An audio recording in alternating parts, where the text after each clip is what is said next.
The Emperor's New Clothes by Hans Christian Andersen.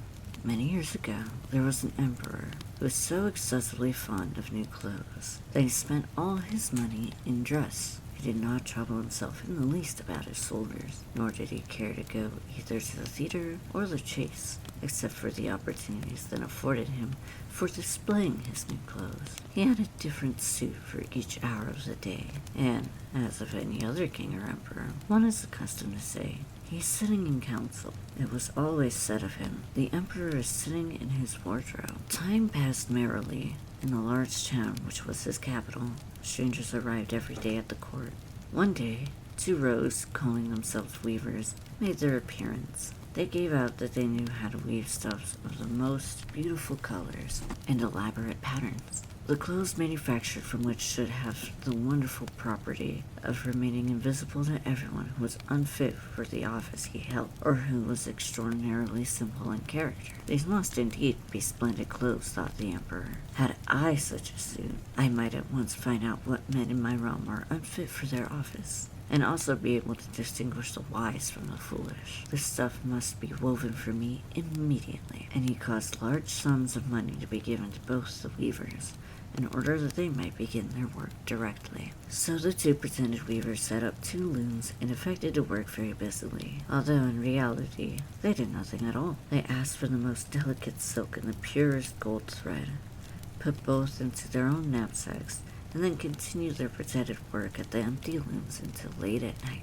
I should like to know how the weavers are getting on with my cloth, said the emperor to himself after some little time had elapsed. He was, however, rather embarrassed when he remembered that a simpleton, or one unfit for his office, would be unable to see the manufacture. To be sure, he thought he had nothing to risk in his own person, but yet he would prefer sending somebody else, bring him intelligence about the weavers and their work, before he troubled himself in the affair. All the people throughout the city had heard of the wonderful property the cloth was to possess, and all were anxious to learn how wise or how ignorant their neighbors might prove to be. I will send my faithful old minister to the weavers, said the emperor at last, after some deliberation. He will be able to see how the cloth looks, for he is a man of sense, and no one can be more suitable for his office than he is. So the faithful old minister went into the hall, where the knaves were working with all their might at their empty loom. What can be the meaning of this, thought the old man, opening his eyes very wide. I cannot discover the least bit of thread on the looms. However, he did not express his thoughts out loud. The impostors requested him very courteously to be so good as to come nearer their looms, and then asked him whether the design pleased him, and whether the colors were not very beautiful, at the same time pointing to the empty frame. Poor old minister looked and looked. He could not discover anything on the looms, for a very good reason, viz. There was nothing there. What? He thought again. Is it possible that I am the simpleton? I have never thought so myself, and no one must know if I am so now. Can it be that I am unfit for my office? No, that must not be said either. I will never confess that I could not see the stuff. Well, sir minister, said one of the knaves still pretending to work, you do not say whether the stuff pleases you. Oh, it is excellent, replied the old minister, looking at the loom through his spectacles. This pattern, and the colors, yes, I will tell the emperor without delay how very beautiful I think them. We shall be much obliged to you, said the impostors. And then they named the different colors and described the pattern of the pretended stuff. The old minister listened attentively to their words, in order that he might repeat them to the emperor. And then the knaves asked for more silk and gold, saying it was necessary to complete what they had begun. However, they had put all that was given to them into their knapsacks and continued to work with as much apparent diligence as before at their empty looms. The emperor now sent another officer of his court to see how the men were getting on and to ascertain whether the cloth would soon be ready. It was just the same with this gentleman as with the other minister. He surveyed the looms on all sides but could see nothing at all but the empty frames. Does the stuff not appear as beautiful to you as it did to my lord the minister? Asked the impostors of the emperor's second ambassador, at the same time making the same gestures as before, and talking of the design and colors which were not there. I am certain I am not stupid, thought the messenger. It must be that I am not fit for my good, profitable office.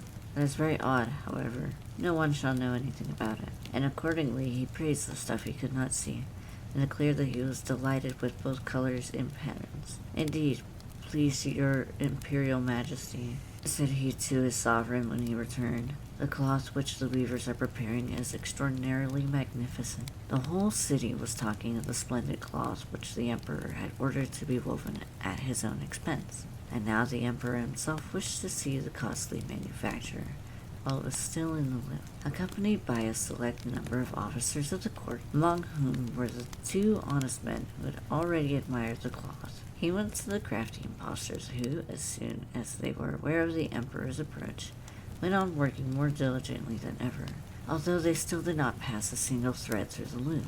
Is the work not absolutely magnificent? Said the two officers of the crown already mentioned. If your majesty will only be pleased to look at it. What a splendid design, what glorious colors. And at the same time they pointed to the empty frames, for they imagined that everyone else could see this exquisite piece of workmanship. How is this? Said the emperor to himself. I can see nothing. It is indeed a terrible affair. Am I a simpleton, or am I unfit to be an emperor? That would be the worst thing that could happen. Oh, the cloth is charming, said he out loud. It has my complete approbation. And he smiled most graciously and looked closely at the empty looms. For on no account would he say that he could not see what two of the officers of his court had praised so much. All his retinue now strained their eyes, hoping to discover something on the looms, but they could see no more than the others. Nevertheless, they all exclaimed, "Oh, how beautiful!" and advised His Majesty to have some new clothes made from this splendid material for the approaching procession. Magnificent, charming, excellent, resounded on all sides, and everyone was uncommonly gay. The emperor shared in the general satisfaction, and presented the impostors with the ribbon of an order of knighthood, to be worn in their buttonholes with the title of gentlemen weavers. The rogues sat up the whole night before the day on which the procession was to take place, and had 16 lights burning, so that everyone might see how anxious they were to finish the emperor's new suit. They pretended to roll the cloth on the looms, cut the air with their scissors, and sewed with needles without any thread in them. "See," they cried, "at last the emperor's new clothes are ready." And now the emperor, with all the grandees of his court, came to the weavers, and the rogues raised their arms, as if in the act of holding something up, saying, "Here are your majesty's trousers, here is the scarf, here is the mantle." The whole suit is as light as cobweb. One might fancy one has nothing on at all when dressed in it.